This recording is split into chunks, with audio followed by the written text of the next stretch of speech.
Strap in today, because today's video might be a long one, but it's something that I've been researching recently and I'm actually really passionate about, so hopefully everyone else will find it interesting. Today we're going to be talking about the Gender Recognition Act, and specifically reforms that are in the process of potentially happening to do with the Gender Recognition Act. A couple of things to say before we dive into this one. The first one is a content warning. The Gender Recognition Act deals with the process of changing your gender legally within the UK. So around that there's going to be some discussions of discrimination, transphobia, and the second one is obviously I am a cis woman talking about this, so my voice is really not the most important here. This video is basically going to be the facts about what is happening, so that you can inform yourself about them. However, I really think it's important afterwards that I will pop down below, as always, some links to other people talking so you can hear a wider range of voices, because my voice is not the most important in this conversation. I'm just here to give you the basics. What I'm going to be doing in this video is I'm going to be going through some different sections. The first one is going to be what the Gender Recognition Act is not. The second one is going to be what the Gender Recognition Act is and what it does. The third and fourth one are going to be the kind of political and legal stuff that is going on around the Gender Recognition Act, and hopefully that will give you an idea of what is going on right now and where it's heading in the future. So you will know, and you will be able to have informed conversations about this when inevitably it crops up in the news again, and you will be able to explain what it means, because it's actually really not that difficult. Let's get started. First things first, I'm actually going to cover what the Gender Recognition Act is not, because this is where most people get confused and where most debates are actually completely incredible, in the sense that it's unbelievable because they're just talking about things which have nothing to do with the Gender Recognition Act. So the main thing to take away from this is that the Gender Recognition Act is not the Equalities Act of 2010. So the Equalities Act of 2010 has lots of protected characteristics. These are the sorts of things that you would be able to think of in terms of human rights, so race, sex, gender, sexual orientation, many things like that. So one of these protected characteristics is gender reassignment. Any direct or indirect discrimination on the basis of gender reassignment is illegal. This means that it is illegal to kind of police what bathrooms people are using, what changing rooms people are using. It allows for a lot of ID to be changed so you can socially transition, all of that stuff. What the Equalities Act also does allow for is that you can actually exclude people if it's for a legitimate aim, and is necessary for it. So what this means is that actually this law does not prevent spaces being for cis people only. You can have a space that is only for cis women. However, there are legal barriers around that, and the reason why there are so few spaces is because obviously in most cases it's just not necessary and you can't prove that in a court of law. The Equalities Act concerns, as I've said, like which bathrooms people have access to, which prisons people might be sent to, and this also means that the Gender Recognition Act has nothing to do with access to medical treatment and is not a barrier of access to medical treatment, because that's also under the Equalities Act, which means that the Gender Recognition Act would not change any of that in any way at all. Everything that you could think of is basically the Equalities Act. What is the Gender Recognition Act then? So the Gender Recognition Act, which came into being in 2004, is the process of getting your gender formally changed and recognised by UK law. So at the moment you can transition socially in most aspects of life, so you can get the correct sort of prefix in front of your name, you can get that changed on your driving licence, on your passport, all of that jazz. But what you can't do is get your gender marker changed on your passport. To get your gender marker changed on your passport, which is the little M or F, that's what you need the Gender Recognition Act for. This also means that you can get a new birth certificate, and you can go back and historically change things like education certificates and tax records, so that all has the correct gender marker for you. So to do this you need to obtain a gender recognition certificate. This is the thing that allows you to obtain a new birth certificate, and there are three tracks, like three ways of doing this. but there's one which the majority of people take, the other two are sort of exceptions. So first things first, you have to get a medical diagnosis of gender dysphoria, and gender dysphoria is what is still classified as a mental illness under this Act. You then have to live in your required gender for 2 years, and during this time of living in your required gender, you have to gather evidence to convince a panel of legal professionals and medical experts that you are in fact transgender, basically. You never meet these people, it's all just done remotely. So this process actually requires two medical reports. The first one has to be from a registered psychologist or medical professional who are experts in gender dysphoria, and it has to be a recognition and a diagnosis of your gender dysphoria. The second one has to be from a medical professional which outlines any surgeries you're having or any hormones or anything that might alter your sex characteristics. So anything you're having at the moment or anything you're planning to have done in the future. Also, another thing to note is that currently in England and Wales, if you're married, you have to have the consent of your spouse to obtain a new gender recognition certificate. Another thing is that non-binary identities are not recognised at all in this law at the moment. So you can only have an M or an F on your passport in the UK. You can't have what is quite commonly used in other countries, which is an X. Also, it is a criminal offence to lie in order to obtain a gender recognition certificate. I just wanted to point this out to show that it's not something you can do lightly. Like, you'll have a criminal record if you lie in order to get one of these. It's not something that people do. Okay, so that's what it is. I'm just going to chat a little bit more about some of the problems in this, just to pick them out so they're really obvious. So obviously, as I literally just mentioned, non-binary identities aren't recognised at all by this, and neither are intersex identities, so you only have a choice of male or female, and there's no in between. Also, you have to be 18 to start the process of applying for a gender recognition certificate, which is quite a high age. Most people would want it lowered to 16. A big one with this is that it treats being transgender as a medical illness. It's not a medical illness. Gender dysphoria, as we will see in a bit, is not actually categorised as a medical illness anymore. And also, not all transgender people experience gender dysphoria. That's a massive oversimplification of a very wide range of experiences. And so also, to do with medical things, there are a lot of intrusive medical assessments within this, and there are also a lot of bureaucratic hurdles that you have to get over in order to achieve this gender recognition certificate. It's not a simple step. It can take years. Well, it has to take years. It has to take at least 2 years and a lot of money to get this. So it currently costs £140, I believe, in the UK to obtain a gender recognition certificate, which is not money that necessarily everyone has easy access to. I'm also going to chat a little bit more about some issues that were raised in the 2017 Scottish Government consultation on the Gender Recognition Act. All of this stuff is a bit more personal, so I think it's stuff that you should seek out trans voices on. I'm just taking what was said in that consultation because it was filled out by a lot of transgender people. So there were kind of two big issues that I want to highlight. The first one is medicalisation. Being transgender is not a medical illness, flat out. And the need to have the medical evidence could put pressure on people to have surgeries or commit to saying they want stuff when it's actually not what they want to do with their own bodies. And all of these medicalisations just contribute to it being viewed as a medical issue when it is not. Also, practically, there are really long waiting times at places like gender identity clinics, and not all GPs are fully understanding of trans issues and have been educated on that. So depending on who your GP is, it might become a lot more difficult. And the second one is the massive problem with living in your required gender for 2 whole years.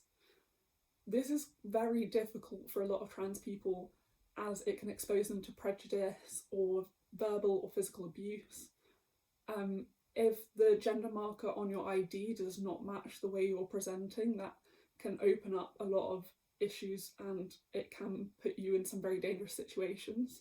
Yeah, so a lot of people, it actually makes them very unsafe and also forces them to reveal like their transgender status where they shouldn't have to. they're being forced to reveal it when otherwise they might not choose to do so.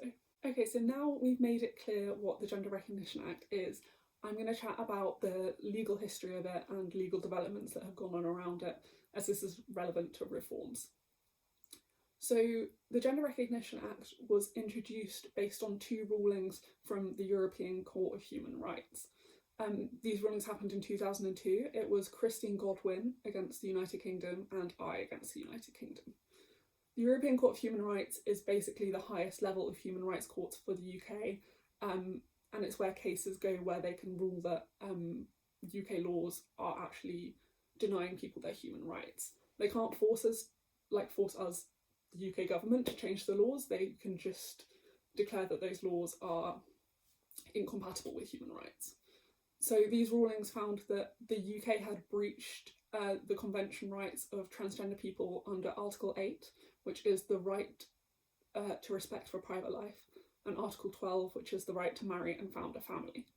And there'd also previously been a consideration of gender recognition in a UK interdepartmental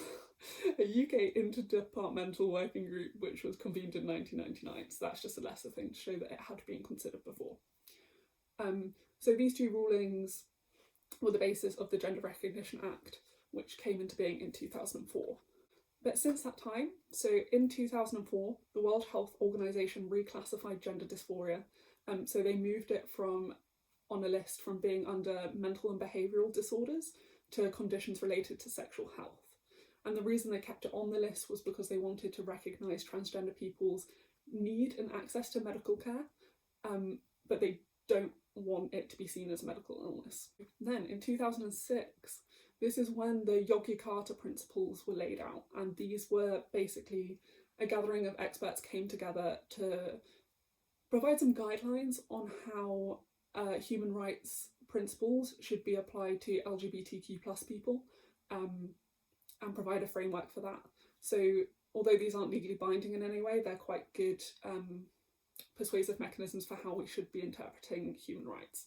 So Principle 3 says that countries should take all necessary measures to ensure that procedures exist wherein all state-issued identity papers which indicate a person's gender/sex, including birth certificates, reflect the person's profound, self-defined gender identity, and ensure that such procedures are efficient, fair, and non-discriminatory, and respect the dignity and privacy of the person concerned. So this basically suggests that trans people should be able to self-declare their gender identity, and there should be no barriers of access to a gender recognition certificate, such as medical interventions and money, which there are now. Then moving on, in 2015, the Council of Europe, who are the people who kind of chat about the European Court of Human Rights, is all very confusing when it comes to EU things.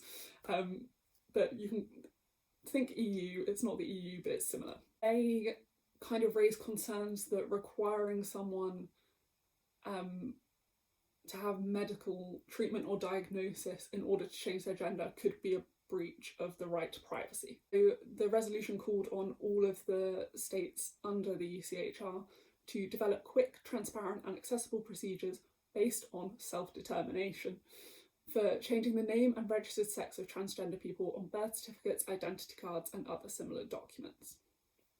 And then in 2016, the Westminster Women and Equality Select Committee for the House of Commons, so this is UK government, said that the current process for obtaining legal and gender recognition runs contrary to the dignity and personal autonomy of applicants.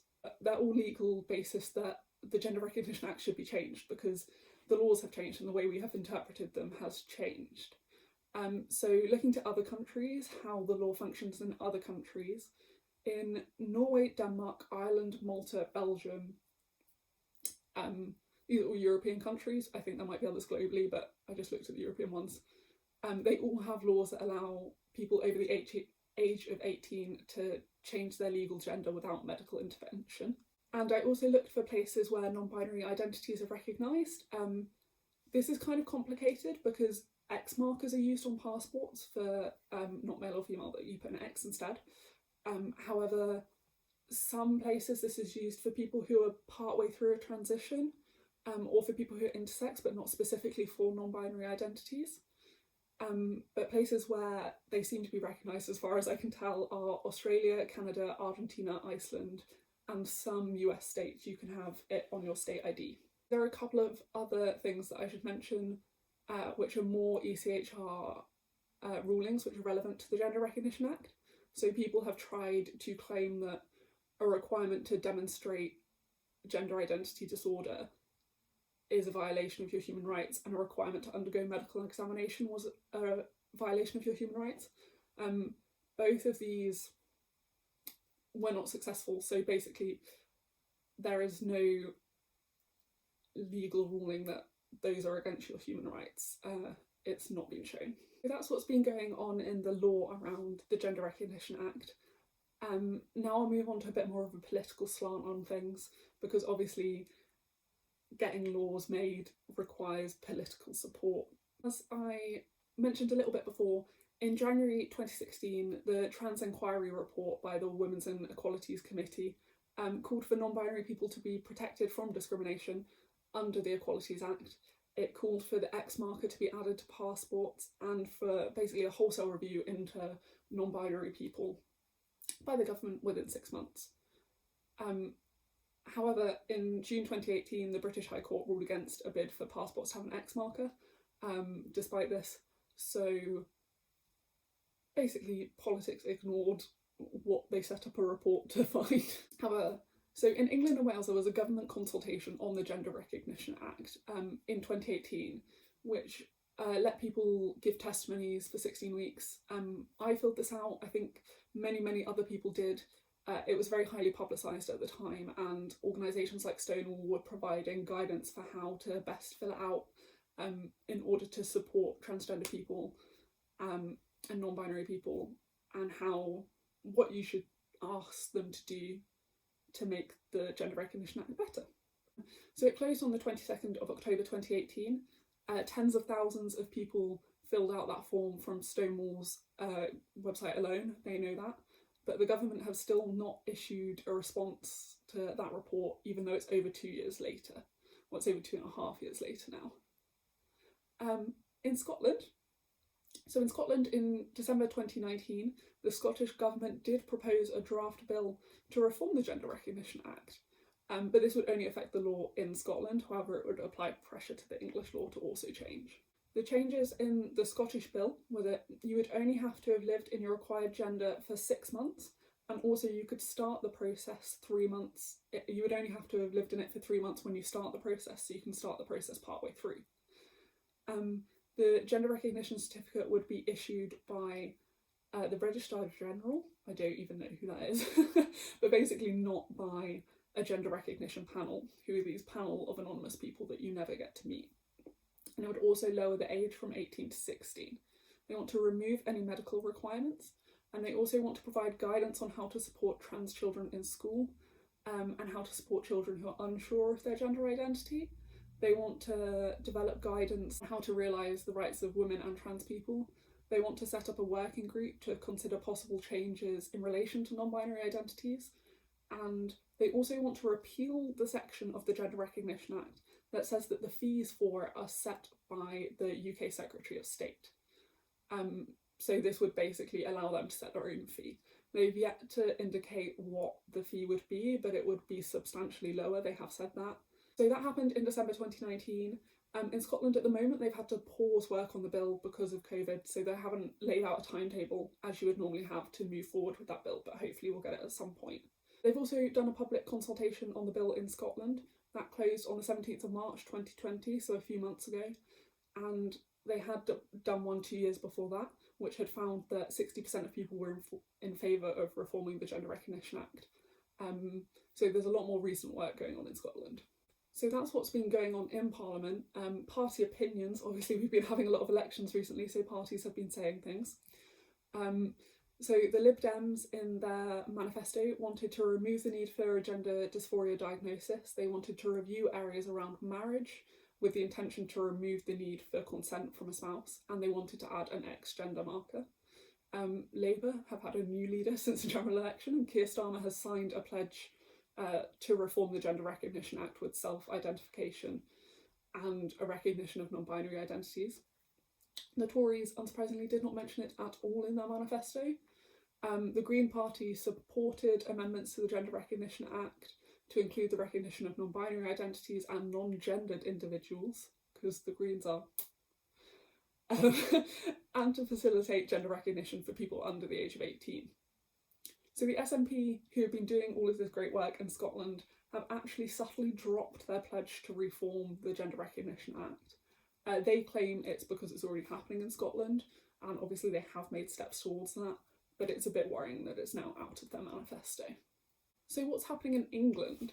In England, Liz Truss, who is the Minister for Women's and Equalities, made a statement on April 22nd. This statement was very worrying for a lot of reasons to do with healthcare for young trans children. I'm not going to talk about that too much here because it's a massive whole separate issue and I don't think I could cover it correctly. But I would recommend you to look up and read up about that because it's something that we really need to be careful on because she's trying to remove people's rights. However, she also said that they're working on responding to this consultation that happened in 2017, and they're going to release a proposal for the Gender Recognition Act in summer. The first thing she said was the protection of single-sex spaces is extremely important. As we've seen, this doesn't actually affect the Gender Recognition Act at all. That's under the Equalities Act, so I think Liz Truss needs to do her own reading. And then she says, secondly, making sure that all transgender adults are free to live their lives as they wish without fear of persecution, whilst maintaining the proper checks and balances in the system. Once again, that's something covered by the Equalities Act and actually has nothing to do with the Gender Recognition Act. And then the last point is the point which is worrying, and I'm not going to talk about here because I don't think it's the right place. So, we will have to wait for summer to see what Liz Truss says, to see what the plan is. Hopefully now you have a basic understanding of what the Gender Recognition Act is and what it actually does, to try and help you begin to educate yourself and kind of understand what's going on, because people throw around the words without actually unpacking what they mean quite a lot. Once again, I'll leave links to where you can read more about this kind of stuff below if you're interested in that, and I will try and keep myself updated and hopefully everyone else updated as well about what is going on.